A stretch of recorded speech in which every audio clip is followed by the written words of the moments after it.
The ballroom smelled like money and perfume. Crystal chandeliers threw fractured light over a sea of gowns and tuxedos, and servers wove between tables carrying trays that trembled with champagne. At the center of it all, on a raised stage hung with orchids, sat Bianca Delacroix, the woman who moved through the room like a verdict. Her laugh was crisp, contained. Her smile was the kind of thing people paid to have. Ava had not been invited. She was supposed to be invisible. 3 nights a week she served canapes and cleared plates at the Delacroix Foundation's charity galas, because it paid the bills and because she believed, stubbornly, in making things right where she could. She'd learned to be small in rooms like this. Posture low, voice lower, eyes trained to look and not be looked at. Tonight she was late, late with a small bundle clutched to her chest, a seamstress habit of carrying a needle's worth of hope wrapped in cloth. The bundle contained a dress, folded like a secret. It belonged to Mrs. Lang, an elderly benefactor who'd canceled at the last minute and begged Ava to bring the dress back to her apartment after the event. Ava had wrapped it because the hem needed fixing and because the dress meant a small extra payment from Mrs. Lang, enough to keep Ava's electric meter from whispering threats for another month. By accident, when the caterer had asked for a hand with a toppled tray near the ladies' lounge, Ava had stepped in, gripping the bundle and the tray, and kept her back to the hall. She did not realize Bianca had emerged from the crowd and brushed past her. Bianca's eyes snagged on the dress, an ivory silk with hand-sewn beads, a thing of understated cruelty that matched Bianca's taste. Bianca moved with the practiced entitlement of a woman used to owning moments. "What's that?" Bianca said, so soft it could have been a compliment if salt were sugar. Ava turned, startled. Her voice was a thread. "It's just a dress I was returning, ma'am." Bianca's lips tightened. "Is it? To whom? It looks like something from my closet. Did you steal it?" Ava opened her mouth to explain, the words falling against the truth of her station. A server is expendable in a world that polishes its hands with the poor's sweat. She stammered, "No, ma'am. Mrs. Lang. She asked me to." Bianca laughed, high and clean, and the laugh carried like a stone through pond water. "A charity worker's assistant wearing my kind of dress? How quaint. You do know your place, don't you?" Her hand, manicured and white, hovered in the air like a taut whip. In that room, people watched for scandal and then turned their faces away. For a moment, the music dropped to an awkward silence, the orchestra sensing a chord broken. Ava's cheeks heated, not with shame entirely, but with the particular humiliation of being mistaken for less than human. She could have turned and walked away. She could have let the scene end with a whisper. But she had been raised by a mother who taught her the difference between keeping quiet and keeping dignity. "I'm returning it, ma'am." "Please," she said. Bianca stepped forward and, with the deliberate cruelty of someone testing the fabric of a stranger's life, ripped the dress down the skirt. Silk gave way with a small, betrayed sound, beads scattering like tiny broken promises across the marble. Gasps feathered through the crowd. Someone murmured that perhaps it was a costume. Someone else tried to look away. Ava's hands flew to the torn seam as if to stitch the world back together. Tears she hadn't planned for pricked the corners of her eyes. "Please," she whispered. It was then that Victor Delacroix looked up. Victor, who had built an empire, tech startups, a charity that doubled as a stage for his city's finest, had been watching the room with the careful boredom of a man who had everything and wanted nothing.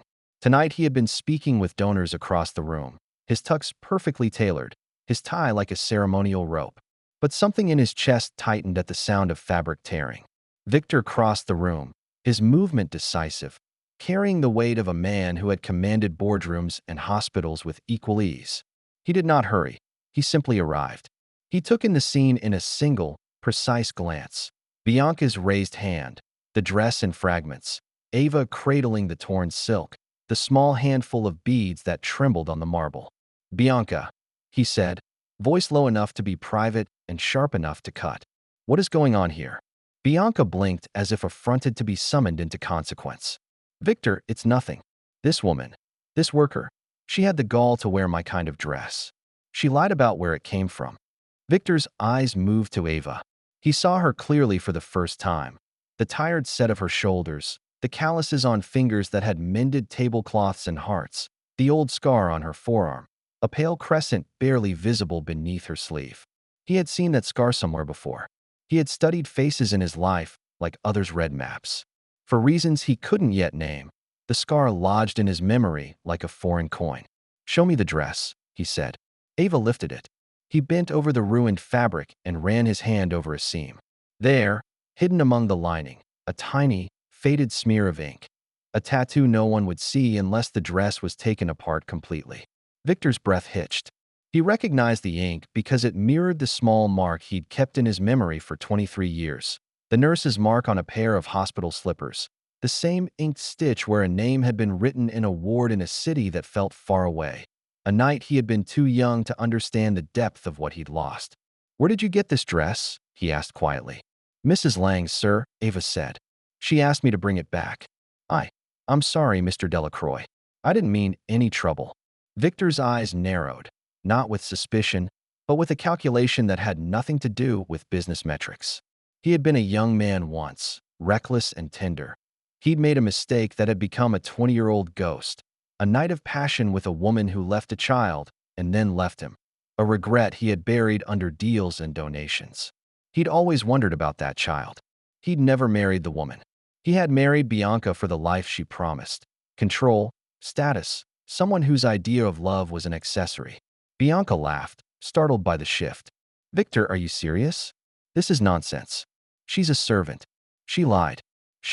Victor looked at her, and for the first time the world saw the man beneath the brand.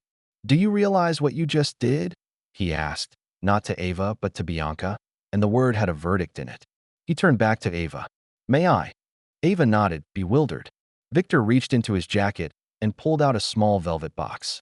He had meant to give it to Bianca earlier in the evening, a trinket to smooth their public alliance, but the box felt suddenly foreign in his hands. He opened it anyway, because instinct had trained him to try. Inside lay a delicate locket. He had bought it in another city's rain, when he had been a different man. He fastened the locket around Ava's throat without asking. The crowd leaned in like a wave. For a moment the world held its breath. "That locket belonged to a woman named Rosa," Victor said, voice steady enough for everyone to hear. "Rosa Delacroix. She was my first love and the mother of my child." Gasps punctured the room like thrown plates.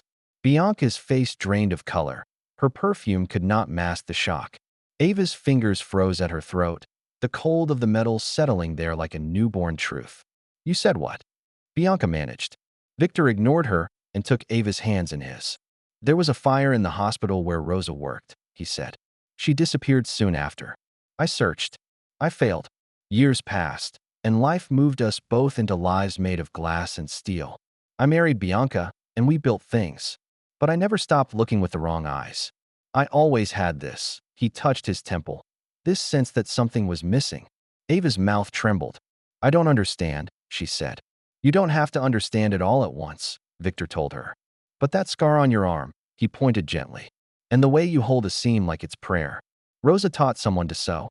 She taught someone to be careful with threads and people. I remember a child with a crescent scar I thought I'd never see again." Ava stared at him. Memories rose like fish from deep water. A bright day at a municipal clinic, a woman's laugh, a promise that had been whispered and then stolen. She had been told as a child that her mother had disappeared after getting sick. She had been shuffled through foster homes, nights full of strangers, until she grew tall enough to keep her own secrets. "My mother's name was Rosa," she whispered. "She used to hum when she mended clothes. She had a locket," she told me. Victor's hand steadied her chin. "Rosa's locket. She would have given it to you if she could. She gave it to the child she loved." The orchestra, sensing a story, found its melody again and played soft violins, as if mockingly polite. Murmurs zipped through the room. Scandal, romance, a soap opera in real time. Bianca's smile faltered, then hardened. Entitlement transforms into anger when it meets consequence. "Victor, you're being ridiculous," she said. "You can't just—" "I can and I will," he interrupted. "Ava, if I'm wrong, I'll apologize publicly and never speak of this again. But if I'm right, then you don't have to be invisible anymore." Ava's hands trembled against his. The locket was warm. She opened it with clumsy fingers. Inside, a tiny faded photograph. A woman, young and fierce, holding a baby. The eyes were roses, blade-sharp with love. Ava's knees went weak. Her world folded into a new shape.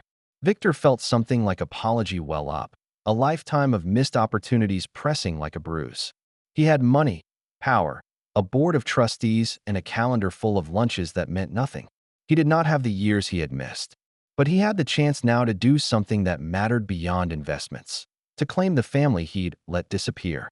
"Bianca," he said, voice bare as bone, "pack your things. We're leaving." That sentence landed like an anchor.